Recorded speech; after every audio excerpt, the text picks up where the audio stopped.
నారాయణం నమస్కృత్య నరం చైవ నరోత్తమం దేవీం సరస్వతీం వ్యాసం తతో జయముదీరయేత్. మహాభారతంలోని ఆది పర్వంలో 232వ అధ్యాయంలో ఉన్నాం. వైశంపాయన ఉవాచ మందపాలోపి కౌరవ్య చింతయామాస పుత్రకాన్ ఉక్త్వాపి చ సతిగ్మాంశుం నైవ శర్మాధిగచ్చతి. వైశంపాయనుడు అన్నాడు, జనమేజయ, మందపాలుడు కూడా తన పుత్రులను గూర్చి చింతించాడు. వారి సంరక్షణ కోసం అగ్నిని ప్రార్థించినా అతనికి శాంతి లభించలేదు. స తప్యమాన పుత్రార్థే లపితామిదమబ్రవీత్ కథం ను శక్తాః శరణే లపితే మమ పుత్రకాః. పుత్రుల కోసం పరితపిస్తూనే లపితతో ఇలా అన్నాడు, లపిత, నా పుత్రులు తమ గూళ్ళలో ఎలా పరిరక్షింపబడతారో అర్థం కావట్లేదన్నాడు. వర్ధమానే హుతవహే వాతే చాశు ప్రవాయతి అసమర్థా విమోక్షాయ భవిష్యంతి మమాత్మజాః. అగ్ని ప్రజ్వలించి వాయువు శీఘ్రంగా వస్తుంటే ఆ సమయంలో నా కుమారులు అగ్ని నుండి రక్షించుకోలేని వారు అవుతారు. కథం త్వశక్తాత్రాణాయ మత్మాతా తేషాం తపస్విని భవిష్యతి శోకార్తా పుత్రత్రాణమపశ్యతి. వారి తల్లి దీనురాలై స్వయంగా వారిని రక్షించడంలో అసమర్థురాలై పుత్రుల సంరక్షణ చేయలేక శోకాతురాలవుతుంది. కథముద్దయనే శక్తాన్ పతనే చ మమాత్మజాన్ సంతప్యమానా బహుధా వాసమానా ప్రధావతి. నా పిల్లలు ఎగరలేరు, రెక్కలు తపతపలాడించే శక్తి ఇంకా రాలేదు. వారి అవస్థను చూచి తప్పించి ఆక్రోశిస్తూ నలువైపులు పరుగులు తీసుంటుంది పాపం. జరితారి కథం పుత్ర సారిసృక్క కథం చమే స్తంభమిత్ర కథం ద్రోణ కథం సా చ తపస్విని. నా జ్యేష్ఠపుత్రుడు జరితారి ఎట్లున్నాడో, సారిసృక్కుడు, స్తంభమిత్రుడు, ద్రోణుడు ఎలా ఉన్నారో, దీనురాలైన జరిత ఏ బాధపడుతోందో.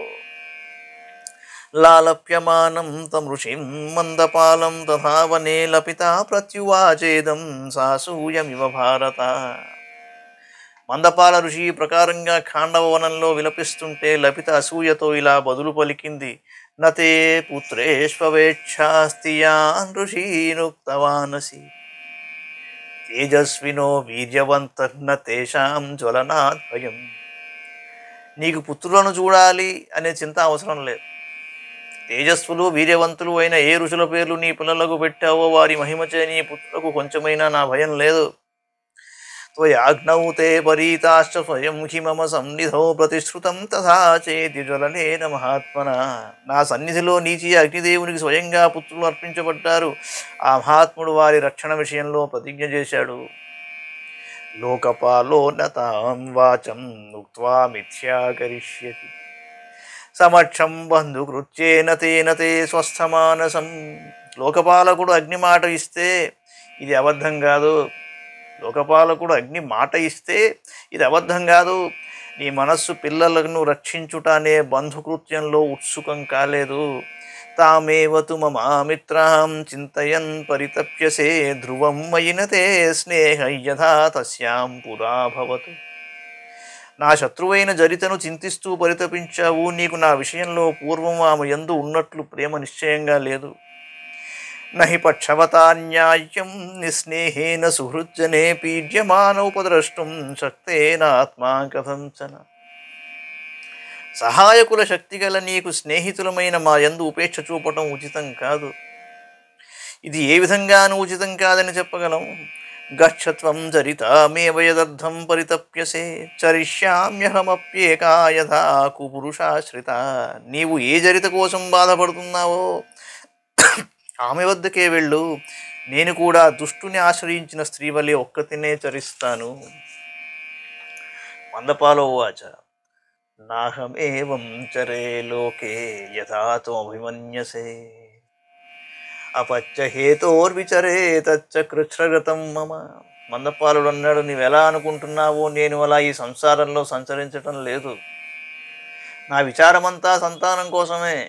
అట్టి నా సంతానం సంకట స్థితిలో ఉన్నది. భూతం హిత్వా చ భావ్యర్థే యోవలంబే సమందధీ. అవమన్యేత తన్లోకః యథేచ్ఛసి తథా కురు. పుట్టిన పిల్లలను విడిచి భవిష్యత్తులో పుట్టబోయే పిల్లల గురించి ఆలోచించేవాడు మూర్ఖుడు. లోకమంతా అతనిని ఆదరించదు, నీకెలా తోస్తే అలా చెయ్యి. ఏష హి ప్రజ్వలన్నగ్ని లేలిహానో మహేరుహాం నా విఘ్నే హృది సంతాపం జనయత్య శివం మమ. ఈ ప్రజ్వలితాగ్ని చెట్లనన్నింటినీ తన నాలుకలతో కబళిస్తూ ఉంటే ఉద్విగ్నమైన చిత్తంలో అమంగళకరమైన సంతాపం పుడుతోంది. వైశంపాయన వాచ తస్మాత్ దేహాదతిక్రాంతే జ్వలనే జరితా పునఃజగామ పుత్రకానేవ త్వరిత పుత్రవృద్ధిని. వైశంపాయనుడు అన్నాడు, ఆ ప్రదేశం నుంచి అగ్ని తొలగిపోగానే తన పిల్లల మీది ప్రేమతో జరిత తిరిగి శీఘ్రంగా అక్కడకు చేరింది.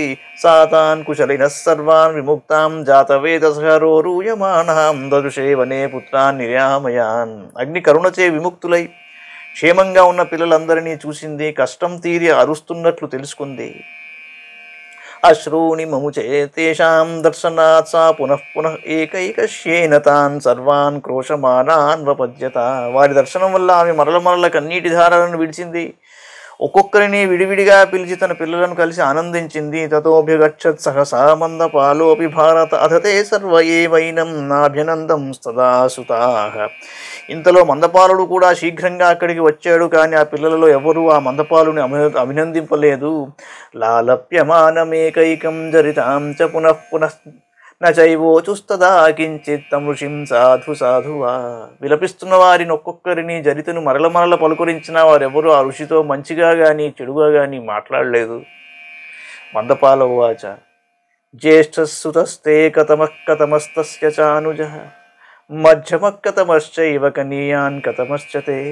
మందపాలుడు అన్నాడు, ప్రియా, వీరులోని జ్యేష్ఠపుత్రుడెవడు, చిన్నవాడెవడు, మధ్యముడెవడు, అందరికంటే చిన్నవాడెవరో చెప్పు. ఏవం బ్రువంతం దుఃఖార్తం కిం మాం న ప్రతిభాషసే కృతవానపి త్యాగం నైవ శాంతిమితో లభే. నేను ఈ విధంగా దుఃఖంతో బాధపడుతుండగా నాకు సమాధానం చెప్పరేమిటి? నేను నిన్ను విడిచిపెట్టినా శాంతిని పొందలేదు. జరితో వాచ కిన్ను జ్యేష్ఠేన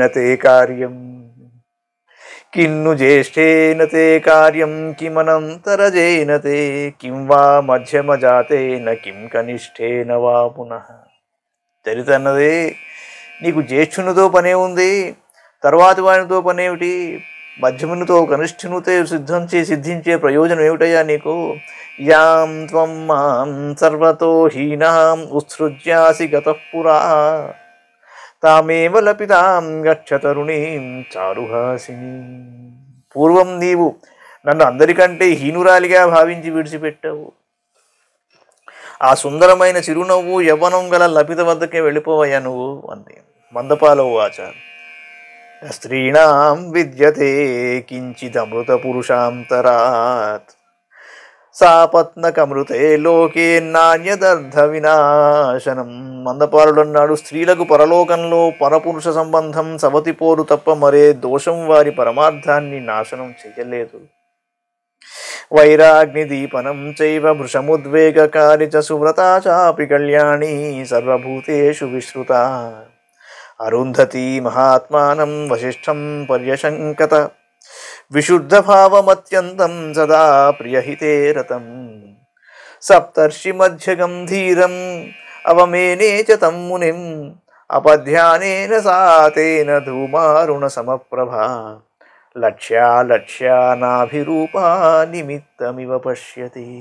ఈ సవతి పోరు శత్రుత్వాగ్నిని వెలిగిస్తుంది, ఎక్కువగా శరీరాన్ని బాధిస్తుంది. ప్రాణులందరిలో ప్రసిద్ధురాలు, మంగళ లక్షణాలు గల అరుంధతి వశిష్ఠుణ్ణి శంకించింది. ఆయన హృదయం నిర్మలం, ఎల్లప్పుడూ అరుంధతి ప్రియాన్ని హితాన్ని కోరేవాడు. సప్తర్షి మండలంలో ఆకాశంలో విరాజమానుడు. ఇట్టి మునిని సవతి కారణంగా అరుంధతి తిరస్కరించింది. ఇట్టి వాణిని శంకించుటచే ఆమె శరీరకాంతి ధూమవర్ణంగా అరుణుని వలె మందంగా మారిపోయింది. ఆమె ఒకసారి కనిపిస్తూ ఒకసారి కనిపించక ప్రచ్ఛన్న వేషధారిని వలె నిమిత్తాలను ఆశ్రయించింది.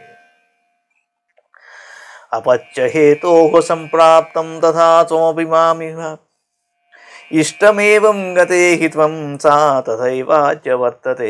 సంతానం కోసం వచ్చిన నన్ను నీవు తిరస్కరించావు, అభీష్ట వస్తువు లభించిన తరువాత నా పట్ల నీవు ఏ సందేహాన్ని ప్రదర్శిస్తున్నావో లపిత కూడా అలాగే చేసింది. నహి భార్యేతి విశ్వాస కార్య పుంసా కథంచన నహి కార్యమనుధ్యాతి నారీ పుత్రవతీ సతి. ఇది నా భార్య అని పురుషుడు ఎన్నడూ స్త్రీపై విశ్వాసం ఉంచరాదు. సంతానవతి అయిన తరువాత స్త్రీ భర్త సేవను విడిచివేస్తుంది. వైశంపాయనువాచ తతస్తే సర్వ ఏవైనం పుత్రాః సమ్యక్ ఉపాసతే సచతానాత్మజాన్ సర్వాం ఆశ్వాసయితుముద్యతః. వైశంపాయనుడు అన్నాడు, తరువాత పుత్రులందరూ వారి వారి రూపాలతో తండ్రి వద్దకు వచ్చి కూర్చున్నారు. మందపాలుడు కూడా వారిని ఊరడించడానికి ఉద్యుక్తుడయ్యాడు. శ్రీ మహాభారతే ఆదిపర్వణి మయదర్శన పర్వణి శార్ంగకోపాఖ్యానే ద్వావింశదధికద్విశతతమోऽధ్యాయః.